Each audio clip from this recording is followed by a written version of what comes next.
Look, I feel like most people in their lives are being allowed to live small. The people I know that are really happy are very self-aware. So, how many of you believe in your life that your worst day can become your best day?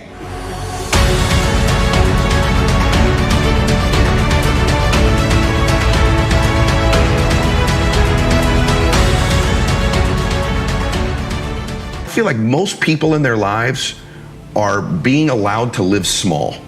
You're allowed to live a small life. Everyone around you would like you to live small. Just do this. You're good at that. Man, take it easy. Chill. When's enough enough? Like, come on, brother. You know where we all these messages you get is basically saying, hey, man, live small. Yeah. Life's not a big deal. Live small, enjoy it, chill, smoke a little weed, do whatever you want, right? Like, it's just this get by thing in life. And there's got to be some people who go, no, you're supposed to do something great with your life. You were put here for a purpose. Your way, the way you were born, the way you were raised, your background, your experiences, your giftedness all prepared you in your way for right now. And you're supposed to do something great with your life. You weren't born here to be average and ordinary. And there's all this messaging that you're average and ordinary, and you're average and ordinary because you belong there, and it's probably someone else's fault you're average and ordinary too. And I'm like, no, it's your life. You're in control. It's no one else's fault, and you're supposed to do something magnificent. That's the consciousness aspect. The last 1,000 years on earth, doing something great has been reserved to this one little group of people, 1% of the population. They're supposed to do something great. They're supposed to live their dreams. We're supposed to watch them, cheer for them, wear their jersey, watch their award show, comment on their posts, clean their houses, right? Feed them in their restaurants. No. The fact of the matter is, you can do those things. You can change your life. And I'm sick and tired of this hero worship. You live small, cheer for everybody else who lives big. No, if you're a school teacher, be the best damn school teacher. Change the world by those little lives you're affecting. If you're on social media, change the world. Play big. You will never do it wrong if your decision is to do the bigger thing than the smaller thing. That's what I would tell you. Stop playing small. Stop thinking small, and don't let anybody tell you you should be small. The people I know that are really happy are very self-aware. In fact, the best entrepreneurs I know are very self-aware. They're aware of their shortcomings, right? They want to improve them. They want to get to the next version of themselves all the time. And so for me, self-confidence comes because I didn't have it. And I think anytime you meet somebody like yourself or myself who might now appear self-confident, because I really had to find tools and resources because I was so insecure and shy and introverted. So I had to find techniques and resources to build that up in me. And for me, it's very simple. It's the promises that I keep to myself. If I have a habit over and over of beginning to stack one on top of the other of keeping promises I make to me, not other people. In other words, the minute you begin to get external in your life, worrying about what other people think about you, right? You've lost all control. And it never fills you up. And people's admiration, people's gratitude towards you will never fill you up. It's your own. It's your own inside. And so for me, self-confidence comes from keeping the promises I make to myself. And the other part of it is being aware I'm doing it. In other words, most people don't give themselves enough credit all the time. They're very aware of these 20% things and not aware of the 80, right? And that's why the dosage is so important too. You've nailed it. It should be 80-20, right? Because people get addicted to this. I'm not good at this. People don't like this about me. I don't feel good. Instead of focusing on the 80 and stacking it up. Wow, I did eat what I said I was going to today. I did get up when I said I was going to. I made the amount of phone calls. I treated people in such a way I promised myself. It's not just doing those things.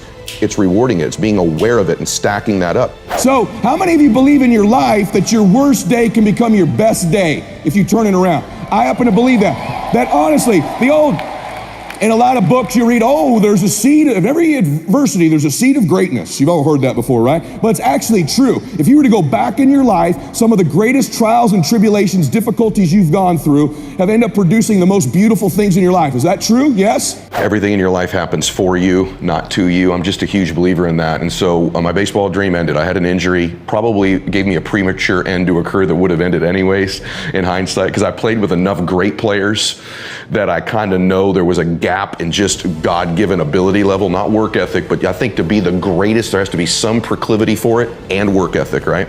And so I kind of maxed out my limited abilities.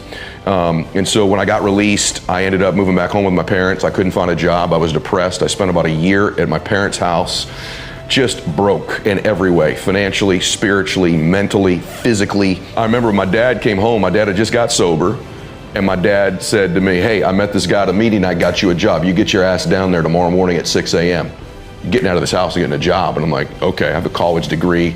You know, I'm being picky for a year, watching Maury Povich reruns every day on TV and Jerry Springer. I go down there at 6 a.m. I walk in, I said, hey, my name's Eddie Mylett, I'm here for the job. They're like, what job? I remember this vividly, right? And I'm like, I don't know. They just told me you'd know. And they go, well, we have no idea who you are and we don't know what the job is. They said, do you know who's hiring you? I said, I don't remember. And they go, well, then you need to come back. And I go to the door and I go, wait a minute, his name's Tim. They're like, there's a lot of Tims. And I go, well, I know he must be an alcoholic because he was at a meeting with my dad last night. They go, oh, drunk Tim, we know Tim, right? And where I was a place called McKinley Home for Boys. It was a group home, a campus of group homes. All my boys were wards of the court. They were removed from their family either because their parents were incarcerated, killed, or were molesting them. And I ended up in Cottage 8. Cottage 8, I had 12 boys. They were 7 to 10 years old. And I walked through that door that morning, not even knowing what the job was, and it transformed my life. I mean, in an instant, brother. I just saw these eyes, these little boys, and they just wanted someone to love them and believe in them and care about them. And I'd have this big belief that people that go through any dysfunction in their family or abuse as a kid, I think our eyes are different. We just have these different eyes, man. And so I could connect with these guys. Mine wasn't as severe as theirs, but I knew what it was like to have that kind of anxiety and that kind of stress and that kind of pressure put on you as a little boy. And I became like their father. I was there with them on Christmas and Halloween and their birthdays, and I lived with them. And it changed my world because in that instant, I went from being this athlete who was ego, recognition, significance, gonna get rich, it's all about me. Always when you're a good athlete, you knew this growing up, it was always accolades. All of a sudden in that instant, it became about serving people, making a difference. And I'm like, oh, this is what makes me happy. Oh, I was actually born to serve and help people. Crazy. No one, that never happened playing baseball. And while I worked there, 2 years into it, the financial business that I'm in came along. And I started in it part-time, and I was the rare young businessman who approached the business world from a place of service and giving and not making money. And ironically, the more I served people, the more I made a difference, the more I contributed, the more I was rewarded financially. I didn't do it for that reason, but that's what happened. So that's how I got into the business, was actually, and again, everything, my dad wasn't an alcoholic. He's not at that meeting. I don't get that job. And if it wasn't alcoholic, I wouldn't have connected with those boys. So all of that in hindsight happened for me, right? And had I met the financial business before that, I'd have flown out of it. I'd have been about ego, making money, and when that didn't happen, I'd have left. And so it all happened in the right sequence. I knew I wanted to be successful. I think like in most things, like they show up eventually, but maybe they don't look like the way you thought they'd look when they show up, right? So I was gonna be a baseball player.